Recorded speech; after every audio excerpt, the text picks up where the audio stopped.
When it comes to questions with me, Mohammed Shafiq, exclusively here on British Muslim TV. Now, for the final segment, we now go across to the United States. We go to Boston, Massachusetts, and we go to California to speak to two very inspiring young people who are making the world a better place. A group of young children across the United States set up COVID networks. They say their mission is to connect young individuals with those who are in at-risk groups, easing the loneliness that many individuals feel whilst under quarantine and during this pandemic. They've been causing a wave across the country. I'm really proud now that they're on British Muslim TV to share their experiences. Alexander Wong is a founding member of the COVID Network and based in California, and Mahad Suhail is in charge of the East chapter, and he's joining us from Boston in Massachusetts. Alex and Mahad, a very warm welcome to the program, and thank you so much for joining us. Thank you so much for having us. Yeah, let's go to you, Alex. Before we talk about the campaign, tell us a bit about yourself. Yeah, so I'm a senior at Cupertino High School. I'm 17, and in my favorite subject, I guess you could call it, is probably history or economics. And in my free time, I like to go biking with my friends, or I also like to read. Yeah, it's very interesting. Mahad, same question to you. Tell us a bit about yourself and life in Boston. Yeah, so my name is Mahad Sohail. I'm a sophomore in Boston, and I'm very passionate about helping people, which is why I joined COVID Networks. And especially during the pandemic, I feel like it's almost like our duty as young people to help other people, especially in at-risk groups like you talked about before. Yeah, that's really important. Now, Alex, how's the pandemic been for you personally and your family? Personally, I live in Cupertino, California, and especially recently, our county has been seeing an influx of COVID cases, and so I think we're going back into lockdown pretty soon. But just in general, in terms of affecting my family, I do have grandparents who have been isolated due to COVID-19 and the lockdown, which is part of the reason me and my friends were inspired to start something like this, because we were hearing firsthand about some of our grandparents and the struggles that they were having. Yeah. Mahad, did the pandemic impact on your studies? Yes, so as well as having a 2-week lockdown, we are now in a remote and hybrid system, and I feel like it takes a lot of getting used to from everyone, but there's not much we can do about it. You just have to kind of stick there. Yeah, and the hybrid situation is you go in for 1 week and at home for 1 week, is that how it is? Yes, yeah. Yeah. Okay, so Alex, where did the idea to help vulnerable people and this project and this network come from? Yeah, so that's a good question. Essentially, when the lockdown first started in mid-March, our school went on distance learning for the rest of the year, and so we had a lot of free time on our hands.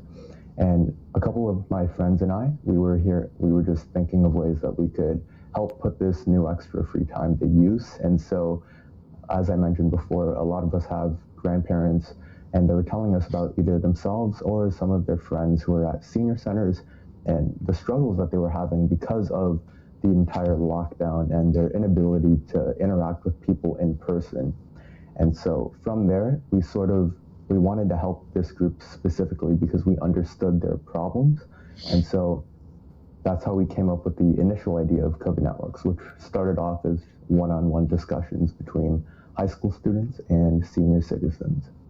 Yeah, now we shouldn't stereotype, but most people your age would be enjoying their lives and doing everyday teenager stuff, but not you and not your friends. Yeah, definitely. I mean, I feel like we did get enjoyment out of this, especially because it was fulfilling to see this organization grow and to see it grow to the point that it's grown to currently.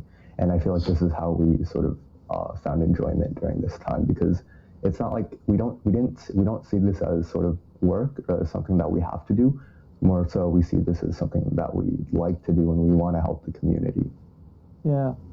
If you want to share your thoughts about this fantastic idea, COVID Networks, 01924231083, the WhatsApp number is on the screen as well. you can get in touch with us. And if you're watching this across social media, on YouTube, on Facebook, on Instagram, on Twitter, do please post your comments and we'll get through some of them if we can throughout the show. Now, Mahad, how did you get involved in this campaign? Yeah, so like Alex was talking about, it started in California and I'm located in Boston. And well, one of our mutual friends actually told me about this organization. I thought it was honestly an amazing idea and something that someone needs to be doing. And at that time, it was mainly located in California and around California, and I wanted to expand it, which is why I tried to I got in contact with Alexander and the other co-founders, and I expanded across the East Coast. And like Alexander was saying, it's a very fulfilling duty, and it's less like work. It's something that we should be doing for the greater good. Yeah, it's really important. Alex, what's the reaction been from your family? So they must be so proud of you all. Yeah, I think that's definitely the word to describe it. I guess I would say that they have been pretty proud, and I guess they're just happy that I'm doing something that I both enjoy and that it's able to benefit the community as well. Yeah, really good. Mahad, how have your friends responded to this? Yeah, so as I did start the Eastern chapter, I got many of my friends involved, and they also have similar experiences as I do. It's a very rewarding experience helping out these at-risk groups. And yeah, my friends also think it's a really great idea, and they enjoy taking part. Yeah. Now, Alex, how has the vulnerable people, the elderly, the vulnerable people in care homes, how have they reacted to this relationship? I think that it's something that they truly enjoy, and I don't want to speak for them, but from what they've told me, this is one of the highlights of their day whenever they do have the opportunity to speak with our volunteers or to watch our volunteers. And from the seniors that I've personally interacted with, they've told me how much this meant to them and how much the connection during this difficult time for them was helping them get through it. And so they actually also influenced how we grew our organization, which, as I mentioned, we started out with sort of just one-on-one discussions. But after speaking with a lot of seniors, they recommended that we expand to things like music performances and Jeopardy games, which we've had a lot of success with helping people with those as well. Yeah, and Mahad, it's not just giving elderly people new connections, but also young people, including the elderly, are getting new connections which can have a profound impact on their lives. Would you agree with that? Yeah, so I don't want to stereotype, but I feel like seniors are a really important part of our community, and most of them have a lot of wisdom that young people such as myself really need, and it can really help us guide our lives and help us in the future. Yeah. Alex, what's the reaction been across the United States? We've received a lot of great responses. A lot of people are interested in what we're doing, and as we grew in California and in the Eastern chapters, thanks to Mahad's work, we've actually received a lot of interest from students across the country who wanted to set up their own chapters and who thought that this would be something that would also benefit their area too. And that's also part of the way that we've grown. And we've also received some attention from local media who wanted to write about us just because of the great things that we're doing. Yeah, it's really inspiring work. And what's interesting, I'm surprised that, some of the other big networks, CNN, ABC, NBC, and the other networks haven't picked this up. So let's see what happens as the months come ahead. Mahad, what was it exactly that inspired you to get involved in this campaign? So what really inspired me is watching the news and hearing about all of these people being infected in so many different ways during the pandemic. And luckily, I wasn't as affected as some people were, with their parents losing their jobs, unfortunately, and so on. And I thought that I could use this sort of this opportunity and freedom, like Alex was talking about, to help others, which is why I want to try to expand COVID neighborhoods into the East Coast. Because I feel like senior loneliness is not something that's only in California. I feel like it's a worldwide issue. Yeah, I think lots of our viewers are already talking about this, saying it's something which is happening across the country and across worlds and across different faith communities. And if you want to share your thoughts on this, please pick up the phone now on 01924 231 083. Standard network rate supply. In most cases, there will be a free call. Now, Alex, at a time when some people claim that young people don't care about anything apart from partying, being lazy. Why has your campaign been so powerful with young people? Yeah, well, I guess just to fight back, on the stereotype that young people are lazy and don't really want to do anything. I feel like it's not so much that, but it's just that they don't have the opportunity to go out and help people, which is, I guess, how our organization and the opportunities that we offer also benefit them. Because a lot of young people, they do want to help people, they do want to help their community and have a lasting impact, and most of them don't just want to go out and party. And so we've received a lot of feedback like that from many of our volunteers from across the country, that this was a great opportunity for them both to help and hear new insights from the seniors that they interact with, but also it's helped them personally develop themselves and their leadership qualities. Mahad, how will you assess success in this project?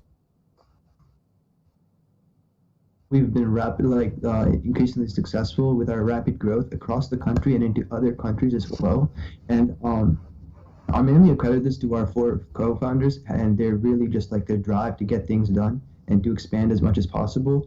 And all in all, I'd say we've had a lot of success. I can't speak on behalf of all the seniors we've helped, but the ones that I have talked to have really enjoyed their experiences with us and would recommend it to their fellow seniors. Yeah, that's really important. And Alex, tell us what the future of the campaign looks like. Yeah, so obviously, hopefully the pandemic is going to end soon.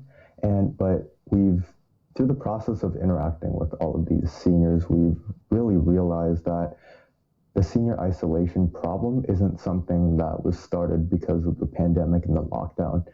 It was simply exacerbated by the isolation and the entire quarantine that seniors had to go under. And we also realized that senior loneliness isn't going to end once a vaccine comes out and the pandemic is over and life returns to normal, which is why that we really do hope that we're able to continue this organization after the pandemic, after we graduate from high school, and hopefully for years to come.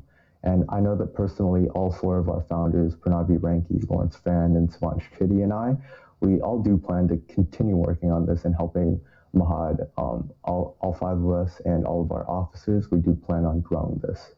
Yeah, and we know that, Mahad, faith communities are very active in this area. Have they been involved, or have they been supportive of your work, and what does the future look like? Yeah, so especially on the East Coast, we've been contacting mosques, churches, temples, etc., and we've gotten a lot of volunteers for them. And I feel like many people just want to help others, and I feel like COVID Networks is a great way to go about doing that. Yeah, and Alex, how can young people in the UK watching this now learn more about the campaign? If you're interested, all the young people in the UK, if you're interested in helping out, you can visit our website at covidnetworks.org, and you can contact us. You could email us. And we currently don't have a chapter in the UK, actually. So you could help us if you're interested in getting some of your friends together. If you do want to help your community and speak to seniors, then feel free to reach out to us and about setting up a chapter, and we can help you guys get that set up with all the outreach and stuff. If you're simply interested in volunteering, you can fill out our volunteer form, and we can pair you up with some of our volunteer operations as well. Yeah, it's really good. Mahad, wouldn't you love to take this global? Because obviously we're broadcast around the world, across Europe, across Africa as well, and globally on the internet. Wouldn't it be great, your campaign, go global? Yeah, that would be amazing. We've had a lot of success in other countries, but I feel like the goal is to get a chapter in every single country. Mahad, I suppose, let's ask you that final question. What's next for you in your life? In my life, I want to stick with COVID Networks, and I want to try to help as many people out. Basically, I don't really know about what I want to do as a profession, but I just want to do something that involves helping people, as that's my passion. Yeah, Alex, same question to you. What's next for you? I think in terms of the short-term view of things, I really do want to continue working on COVID networks just because of the impact that I've been able to see on the senior citizens that we've interacted with and the people that we've helped. In a long-term view of things, I'm really interested in economics, and I guess that's what I want to study once I get into college. And I want to, like Mahad said, I'd like to continue helping people in any way that I can, and I hope to be able to connect economics in some way so that I could have a positive impact on the world. Yeah, well, I'm looking forward, Alexander, to the time when you're going to come back when you've graduated and we can talk about the economy and the world economy and politics and God knows what else. You've been absolutely fantastic, both of you. Just want to thank you, want to pay tribute to you and salute you and your colleagues for the fantastic work that you're doing. You truly inspired me tonight. You're inspiring so many of our viewers from the feedback we're getting. From everyone here at British Muslim TV, thank you so much for joining us. Mahad Sohail from Boston in Massachusetts, and Alexander Wang, who's joining us live from California. Thank you so much, gentlemen. Thank you for having us. Thank you so much. Thank you. That was Alexander Wang and Mahad Sohail from the COVID Networks organization in the United States, joining us live there, as I said, from America. Now,